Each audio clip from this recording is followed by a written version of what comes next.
The detention cell aboard the Vorthik cruiser hummed with the low vibration of hyperspace engines.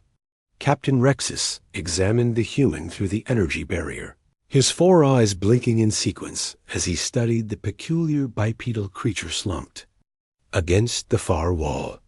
This is what the Terrans send as their representative?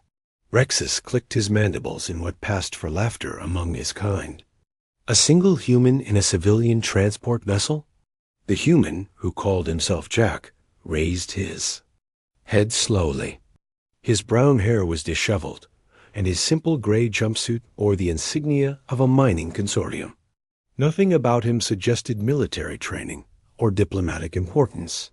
"The High Command will be disappointed," Lieutenant Vex commented, his scaled hands dancing across the control panel. "They expected to capture someone of significance. This one appears to be nothing more than a common laborer." Jack shifted position, wincing as if his restraints caused discomfort. "You got that right," he said quietly. "Just a guy trying to make an honest living hauling cargo between stations." Rexus stepped closer to the barrier. The human's vessel had been detected 3 days ago in the disputed Kepler sector, far from established trade routes. Standard protocol demanded interrogation of any Terran presence in the region, as tensions between the Vorthik Empire and human colonies had escalated dramatically over mining rights.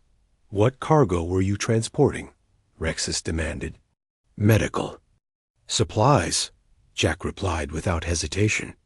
"Antibiotics and surgical equipment for the Outer Rim settlements." The answer rang with sincerity, but something about the human's demeanor troubled Rexus. Despite being captured and held prisoner aboard an enemy vessel, Jack showed no signs of fear or desperation. His pulse remained steady, according to the bioscanners, and his breathing pattern suggested remarkable calm. "Sir," Communications Officer Thane interrupted from his station. "We're receiving priority transmission from Fleet Command. Admiral Corrin requests immediate status update on the human prisoner." Rexus moved to the communications console, leaving Jack under Vex's supervision. The holographic image of Admiral Corrin materialized above the projector, his massive frame filling the display. "Report, Captain," the Admiral growled. "The human appears to be a civilian transport pilot, Admiral. No apparent military value or strategic intelligence." Corrin's expression darkened. "Impossible. Our intelligence indicates increased human activity in that sector. This prisoner must know something about their expansion plans. I've conducted preliminary questioning, sir. He claims to be delivering medical supplies." "Medical supplies," Corrin repeated with obvious skepticism. "Captain, I want enhanced interrogation protocols initiated immediately. Use whatever methods necessary to extract information." The transmission ended, leaving Rexus staring at the empty hologram projector. He had served the Empire for 30 cycles, participating in dozens of campaigns against various species. Something about this situation felt different, though he couldn't identify exactly what. "Prepare the neural extractor," he ordered Vex. The lieutenant's expression showed surprise. Neural extraction was typically reserved for high-value prisoners, as the process often resulted in permanent brain damage or death. Using such methods on our parent civilians seemed excessive. "Sir, are you certain?" "The human doesn't appear to pose any significant threat." "Admiral's orders," Rexus replied curtly as Vex began calibrating the extraction device. A subtle vibration ran through the ship's hull. Rexus frowned, checking the engine status displays. All systems showed normal operation. "Engineering, report on that vibration," he commanded. "No anomalies detected, Captain. All systems operating within normal parameters." The vibration came again, stronger this time.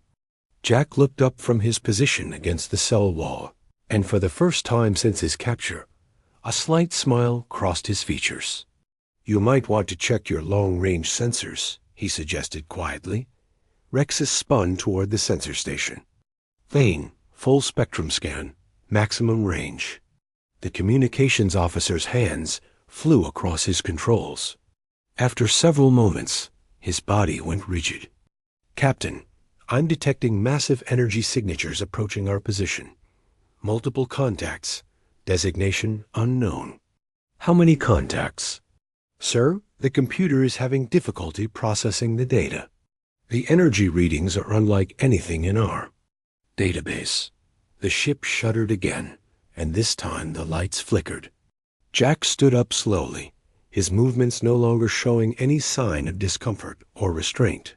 The energy barrier that had confined him suddenly deactivated with a soft chime. "What?" Vex began, but his words were cut off as every system aboard the ship began activating on its own. "Allow me to introduce myself properly," Jack said, stepping out of the detention cell. "Commander Jack Morrison, Earth Defense Force, Special Operations Division." Rexus reached for his sidearm, but found his weapon had somehow become inert. Around him, his crew struggled with control panels that no longer responded to their commands.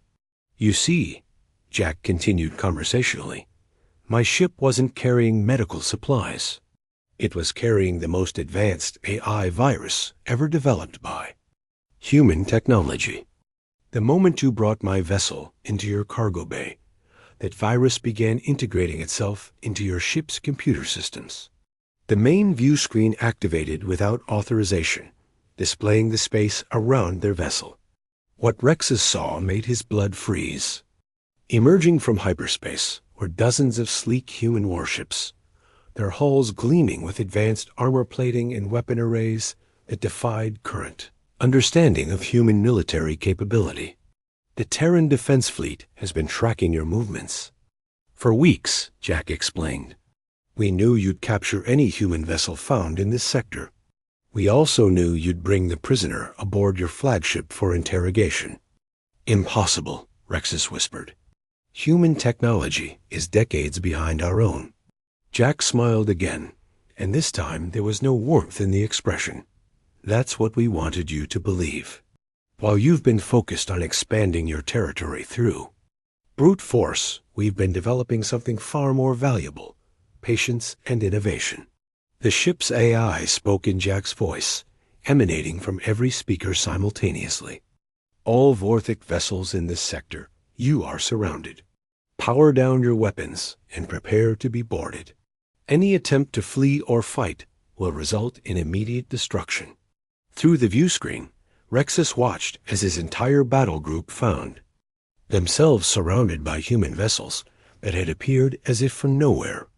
Advanced stealth technology had rendered them invisible until the moment of revelation. "Your admiral wanted to know about human expansion plans," Jack said, settling into the captain's chair as if he owned it. "Here's your answer. We don't expand through conquest. We expand through intelligence, preparation, and the element of surprise." The neural extractor that Vex had been preparing suddenly turned toward the Vorthic crew, its settings now configured for information extraction rather than torture.